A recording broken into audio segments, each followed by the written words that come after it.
আসসালামু আলাইকুম সম্মানিত ভাই বোনেরা, আমি দৃষ্টি প্রতিবন্ধী মানুষ, দুটো চোখে দেখি না, দয়া করে মাফ করে আমার চ্যানেলটি পাশে থাকবেন আর চ্যানেলটি সাবস্ক্রাইব করবেন, লাইক কমেন্ট শেয়ার করবেন। আল্লাহ, ওগো আল্লাহ, ক্ষমা করে দাও, মাফ করে দাও। আল্লাহ,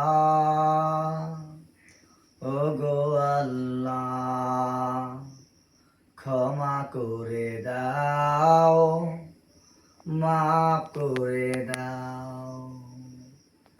যে পথে চললে তুমি রাজি খুশি হইবা, পশু পথে চালাও, মাফ করে দাও।